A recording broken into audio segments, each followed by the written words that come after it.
care so deeply about. So now, please join me in welcoming Secretary Hillary Rodham.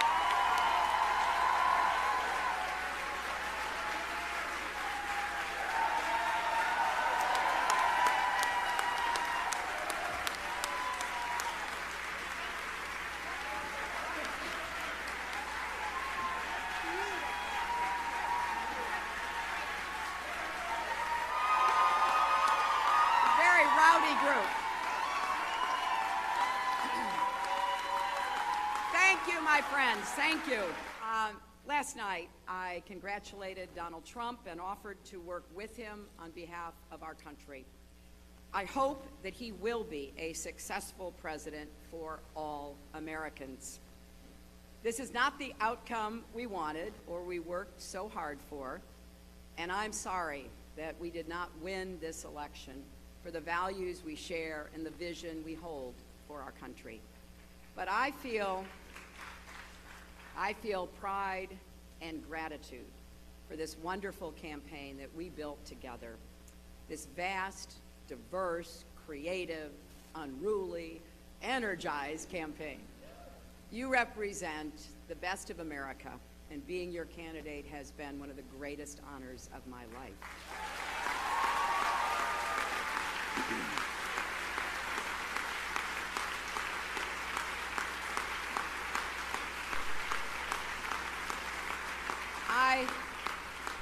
I know how disappointed you feel because I feel it too. And so do tens of millions of Americans who invested their hopes and dreams in this effort. This is painful, and it will be for a long time. But I want you to remember this. Our campaign was never about one person or even one election. It was about the country we love and about building an America that's hopeful, inclusive, and big-hearted. We have seen that our nation is more deeply divided than we thought. But I still believe in America, and I always will. And if you do, then we must accept this result and then look to the future. Donald Trump is going to be our president. We owe him an open mind and the chance to lead.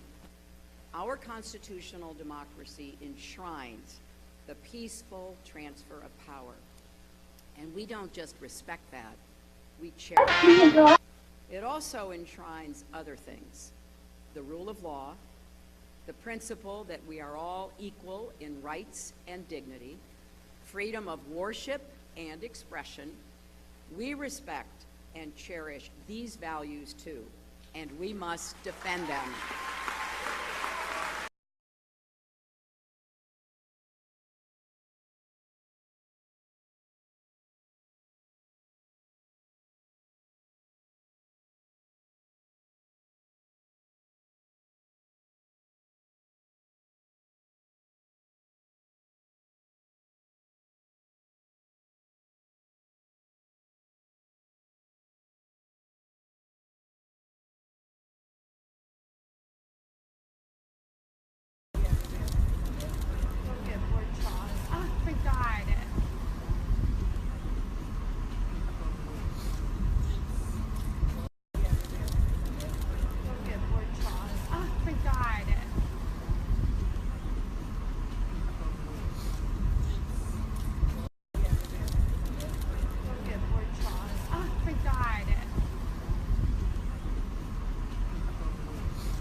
Exclusive. Huma breaks down and weeps openly as she returns to campaign headquarters where she and her aides ran doomed bid to elect Hillary Clinton. Hillary Clinton's closest aide Huma Abedin wept in the street as she approached the failed campaign's headquarters in Brooklyn. The FBI investigation into her pervert estranged husband Anthony Weiner is being cited as one of the reasons for her boss losing. It led to the Clinton email investigation being reopened. It is unclear what Abedin, 40, will do now that her boss's political career is over. She has never worked for anyone else. Abedin made the phony call to Trump's aide Kellyanne Conway, in which Clinton conceded to the president-elect. Minutes after her campaign chairman had suggested there would be no concession, she declared her marriage to serial sexter Weiner over when he sent sexual picture of himself in bed alongside their son to a woman in her 40s. Then DailyMail.com revealed his sex to a girl. 15. Hillary Clinton's closest aide Huma Abedin wept openly in the street on Friday as she returned to the place where the Democratic candidate's campaign was fought and lost. Abedin looked like she had the weight of the world on her shoulders as she visited the campaign headquarters of the failed presidential candidate, after her own stumbles and her husband's sexting habits helped contribute to Clinton's historic defeat. Abedin ventured out of her Manhattan apartment and went to the office 3 days after President-elect Donald Trump shocked the world by defeating Clinton. She approached the tall building with stunning views, which had until Tuesday been filled with staff and volunteers carrying a bag and a purse. The pain and emotion of the situation were clearly visible on the face of the longtime loyalist, despite the dark large-frame sunglasses that covered her eyes. At one point Abedin's lip quivered and she wiped her eyes as she took the emotional journey back to work. It isn't known how long the Clinton campaign office will remain open, or how long a lease the candidate signed. Clinton herself was spotted taking a walk Thursday when a supporter snapped a selfie with the smiling candidate. Abedin has many reasons to take the loss hard.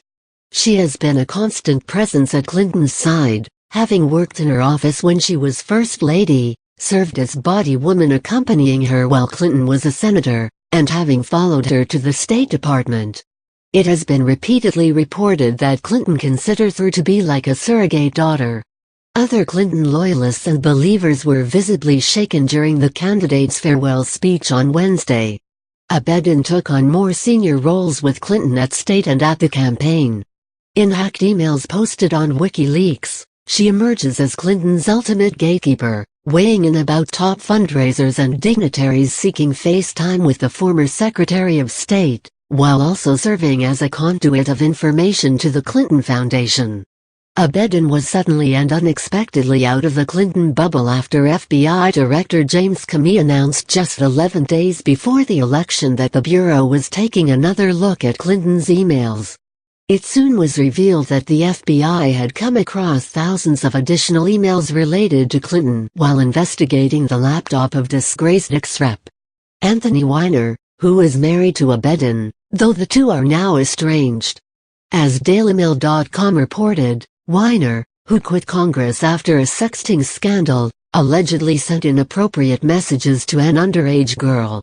After the FBI bombshell, Abedin was suddenly off Clinton's campaign plane for several days, missing high-profile campaign events in swing states with Jennifer Lopez, Marc Anthony, Beyoncé, and Jay-Z. But she re-emerged to hold a Washington, D.C. fundraiser with Vogue editor Anna Wintour on the Friday before the election, where she was photographed smiling. Then, just 2 days before the election, Comey announced that the FBI had found nothing to change its earlier conclusion not to prosecute Clinton, essentially leaving her off the hook, as far as the investigation is concerned. It was Comey who we think may have cost us the election, campaign chair John Podesta said on a post-election campaign conference call, The Hill reported. Abedin was back on the plane for Clinton's final flights, which had the feel of a victory lap as singer Jon Bon Jovi hitched a ride between campaign events, and Abedin laughed at the front of the plane. It isn't known what's in store for the longtime Clinton aide now that her boss isn't going to the White House. While at the State Department, Abedin also was able to get special dispensation to also work part-time for the Clinton-linked firm Teneo as well as the foundation following the birth of her son Jordan, now 4. Campaign employment typically ends immediately after a defeat, as campaign work to pay off vendors and close up shop. Adding to family difficulties, Weiner has been made virtually unemployable by his sexting scandal. He is currently in a rehab facility that treats people with sexual addictions. He left a job at a PR firm after a revolt from fellow partners at the firm, although he has provided televised commentary on politics in New York. Abedin's emotional state may not have been helped by the sight of messages for her failed boss left outside the Brooklyn headquarters. "Thank you, Hillary, and we love Hillary," are just a few of the phrases that were written in colorful chalk outside of her former headquarters. Jenna Lowenstein, a digital director at Hillary for America, explained that she was truly moved by what she saw in Brooklyn. "I held it together all day," she said. "But some little Hillary supporters leaving notes broke my heart." Mina Markham, a senior engineer who worked for Hillary, said the scene inspired her to return to social media. "Breaking my Twitter silence to share this, there are kids and families writing thank you notes in front of Hillary HQ," she wrote. In addition to notes thanking Hillary for her service, people also wrote "Love Trump's hate" and "Black Lives Matter," sending messages of hope to a country that remains politically divided. Abedin's future has more than just career uncertainty hanging over it. Trump repeatedly said before his election that he would appoint a special prosecutor to look into Clinton's email scandal. Separately, an FBI investigation into the Clinton Foundation has been underway for some time, looking at allegations of influence peddling. Abedin's role in the foundation is likely to form a part of that probe, especially when she was paid by it and the State Department. Damaging WikiLeaks emails showed her receiving messages from Doug Band, Bill Clinton's right-hand man, who effectively ran the foundation until around 2011, asking for State Department access for what he referred to as friends of ours or good friend, and who were also donors to the foundation. The discussion over the possibility of a pardon for Clinton herself is also uncomfortable, as it would be likely to lead to calls for those who reported to her to be investigated more fully. On the other hand, a pardon for 40-year-old Abedin would effectively end any possibility of her taking part in public life in the future.